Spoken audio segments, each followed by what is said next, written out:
The letter that Paul wrote to the church at Colossae, and just let me share with you those words, and then we'll talk a little bit about what they mean to us. Paul writes this to the church, and this is about halfway through the letter. He writes, "Let no one disqualify you," insisting on asceticism and worship of angels, going on detail about visions, puffed up without reason by his sensuous mind, and not holding fast to the head, from whom the whole body, nourished and knit together through its joints and ligaments, grows with a growth that is from God. If with Christ you died to the elemental spirits of the world, why, as if you are still alive in the world, do you submit to regulations? Do not handle, do not touch, do not taste, referring to the things that all perish as they are used, according to human precepts and teaching. These indeed have an appearance of wisdom in promoting self-made religion and asceticism and severity to the body, but they are of no value in stopping the indulgence of the flesh.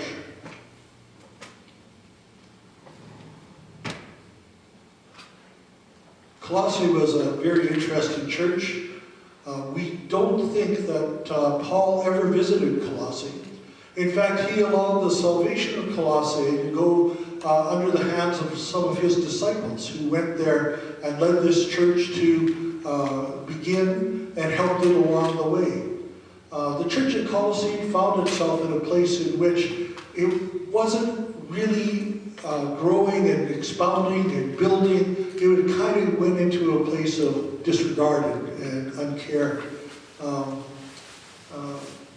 It was the type of place that you wouldn't take your children and your family to begin a business, or take and try and build a farm, because all of a sudden you'd recognize that this set of neighbors is gone and that set of neighbors is gone. It was a church that was on the way, a church that people came to, but they passed through and went away very quickly. And I really think in the hearts of the people that were in the church, they were looking for something. They were looking for relief.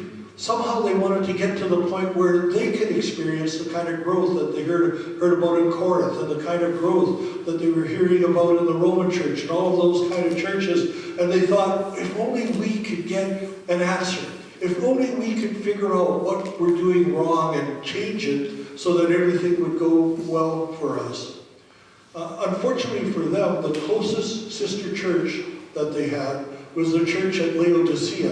And for those of you who are knowledgeable about the book of Revelation, understand that of the 7 churches that God had messages for in the first 3 chapters of Revelation, Laodicea was given probably the worst reputation of all the churches. And God says to them, "You're useless. You are useless and unable to do your job." And he talks about the fact that they are neither warm nor cold, but in between, and that was something that God didn't want. I really think that part of Paul's focus is looking at Laodicea, who had their own problems, and thinking to himself, maybe they're going to pass those on to Colossae as well. I grew up in the midst of something we call the church growth movement. Most of you have passed through that time, but maybe haven't recognized it or seen or understood what it was. What happened is we had a period of time where everybody in North America had a church that they would go to. You would get born, you would be baptized or christened in a church, or dedicated in a church. You would spend your life in that church. You would have your children. They would come and be in your church. People had their own pews that they would go to consistently and all sorts of things. But what they discovered was after World War II and into the 50s, people stopped doing those things. They stopped going to church. They stopped caring about those things. And the church was left not knowing what to do. During that time, we saw mass evangelism start with Billy Graham and others who came and preached the gospel to not just a church full, but to a stadium full and to a theater full of people. And God's work was done by that.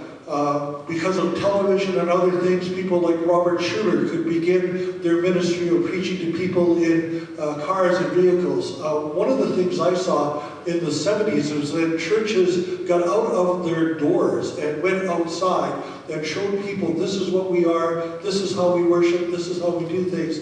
Most of those churches grew exponentially. They did really, really well. Now, that didn't work all the time, and part of the problem with principles is they're not designed all the time, but the church went through a tremendous time of introspection, and it still is going on through that as well. This is not our grandparents' church. This is not our great-grandparents' church. This is something different, and so we need to understand that and know that. Paul shows, I think, keen insight into what churches do and what makes them successful and what we need as human beings to do. He says this in his letter. He says, let no one disqualify you, insisting on asceticism, on worship of angels, going on in detail about visions and puffed up with reason by his sensual mind. Colossae was one of those places that I think the devil had a foothold in. They were bombarded with a form of religion we talk about as Gnosticism. It was a religion that everything was designed to get something out of it. And so if you went to the temple at a certain time and gave the priest a certain amount of money, you were supposed to get something out of it. Or whether if you did something in your home or built an altar or whatever and prayed to that 63 times, you were going to get something out of that. It's a religion that looks good initially, but it fails the test of time. And it fails the test of what is most important to God, I believe, moral change. I'm not sure whether Paul receives the complaints about the church from individual church members, or he simply just understands this is what churches need. But the enemy, Satan, is real. And he is out there to disqualify us. How does he disqualify us? I had a friend, a very good friend, who came from a Muslim background. He was a member of the Muslim Brotherhood. He hurt and injured people going to university in Egypt when he was there. He actually preached in our church, by the way, many years ago, but you probably don't remember it. But he was here. He became a Christian through a variety of things that happened to him. Basically, he saw that the morals of the Islamic churches and mosques was not as pure as he thought they would be. And so he left there. He had his life threatened, of course, because of the fact that he had left there. He worked for Power to Change or Campus Crusade for a number of years, being one of their speakers. They have a group of people who go around sharing the gospel around the globe. He was a part of that. He came to Canada, started to go and get a higher education. He was going to Prairie Bible Institute at the time. After graduating, he pastored a church in Edmonton and one in Calgary. He was offered some financing, some dollars from a very rich benefactor. And the benefactor asked him, what vision do you have for your ministry? One of the things that happened was Prairie was going through a time of decline. And I don't know how many of you have been to Prairie Bible College in Three Hills. Their library has a number of levels to it. He was given the top 3 levels of the library to run his ministry from. He had a very specific ministry, and we need to realize that sometimes we don't understand how dangerous things are. But his ministry was designed to bring people out of countries that were Islamic And people who are Christians and practicing Christians were under threat all the time that they were there. He chose people to come and spend time at Prairie. And with the dollars that he was receiving to do the things, they did it as surreptitiously as possible so that nobody would know where these people had gone for a week. He would fly them in, they would take their training and their courses, they would give them whatever they could, resources, and then send them back to the field. And these people who went back began right away to risk their lives in that place. One day he received a knock on the door, and it was two policemen from the Calgary Police Service who said, "You're under arrest. We're charging you with the molestation of a client of yours when you were in ministry, and you were counseling this boy. He claims that you made an advance toward him, and now he wants you brought to punishment." I remember all of the things that happened because of that. He lost his credentials with the Christian group that he was involved with. He lost his ministry. The man who was giving money into the ministry stopped giving money into the ministry. He tried to run things on a shoestring budget and ended up being involved in a serious traffic accident. He just about lost his life. In fact, the RCMP officer who went to the wreck firsthand said, "Don't worry about the ambulance, we don't need it." But then as he got closer, he realized that this man was inside of it. He lost his left eye through the accident, many broken bones and all sorts of things. And he was told that because of these sexual charges on him, he couldn't be allowed to even go and speak to his pastor or to his church or to anyone else. He was totally taken away out of that ministry as well. He was a good enough friend that I was able to go to him and look him in the eye and say, "Tell me this." His name was Wajdi, by the way. "Tell me this, Wajdi. Is there any truth in those accusations?" I felt in my spirit, and I knew him well enough. He said, "No, there is nothing true. This is all trumped up charges on me." And so Joyce and I supported he and his wife for a few years. I think it took about 4 years for the investigations to go through and be finalized. At the end of it, the judge looked at the police and he looked at the family who had accused him and said, "This is the greatest travesty of justice I have ever seen. The police force has no case. They have no way of proving any of these things. This is just trumped up charges in order to make this man's life as uncomfortable as they could. Make no mistake. Let no one disqualify you, insisting on certain things, blaming you for things, telling other people that you have done those things." And we know that those people are around us from time to time. People who backtalk, people who talk behind our back and do all sorts of things. The enemy, Satan, is out there to disqualify us. Even within the church, we sometimes can receive criticism. And Paul points to the church in Colossae and says, what the devil is trying to do to you is he's trying to disqualify you, even before you begin. Do you know Jesus? Yes, I do.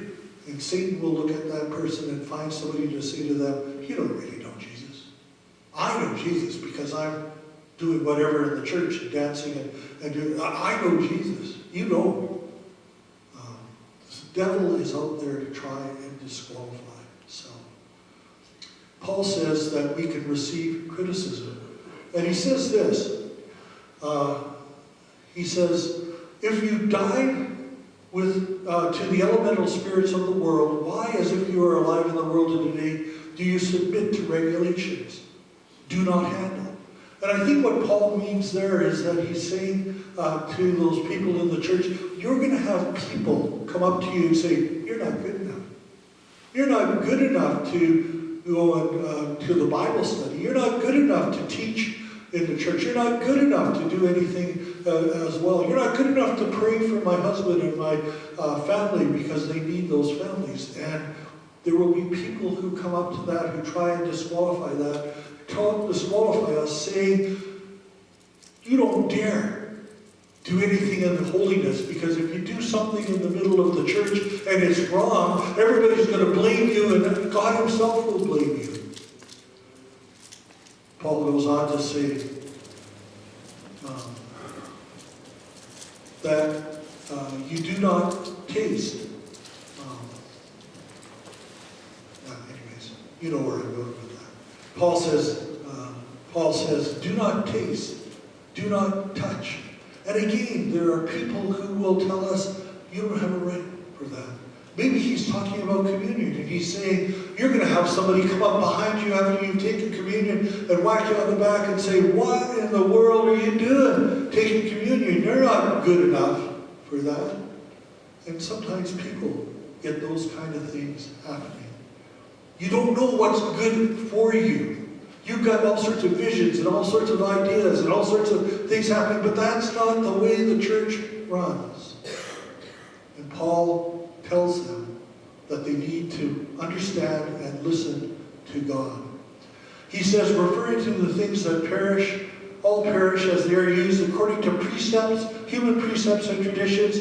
These indeed have the appearance of wisdom in promoting self-made religion and asceticism and severity to the body, but they are no value in stopping the indulgence of the flesh. When you're confronted and people come up to you and say, you're not good enough for this church, let them know that you are far greater love than that. That you are able, in fact, to one day go to heaven, to be God's child, to live in a mansion that he has built for our purposes. We've been taught that Christ is the head. And in his leading, he knits us together with others. And his purpose is to build a strong church to become part of stronger churches. Churches filled with joy and fellowship, instruction, discipling, and forgiveness before returning to the Lord. Somebody asked me what would make me feel closer to the Lord in terms of the church. I think sometimes we put on faces for each other. We are afraid of what other people are going to say. We're afraid of how they view us, and whether or not they'll be looking at us saying, don't touch, don't handle, don't taste.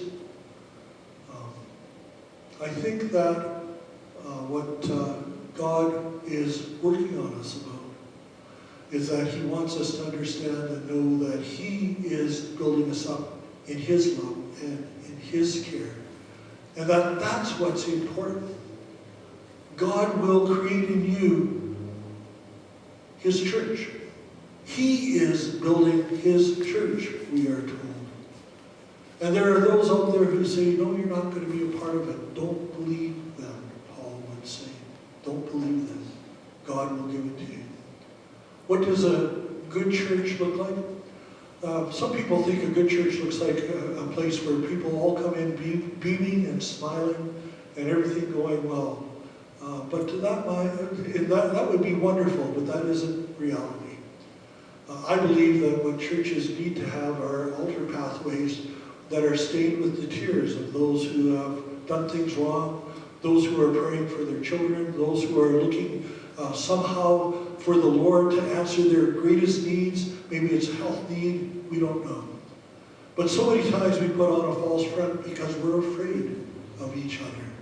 And to be honest with you, we're not always prepared to receive honesty. But if you are, and if you're willing to accept the cost of honesty, be honest with one another. Let people know when you have needs. Let people know when you need, that they can care for you and help you. When you're not above them, but they're above you. But they're there to help you and to encourage you. May the Lord bless his word to us today. We're going to sing a hymn as we close. We'll pause before the last verse to have a prayer of benediction. You're welcome to rise if you would like, or remain seated. It's up to you.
Father, we thank you for this day. We pray that your Spirit would continue with us and help us, whether we sleep or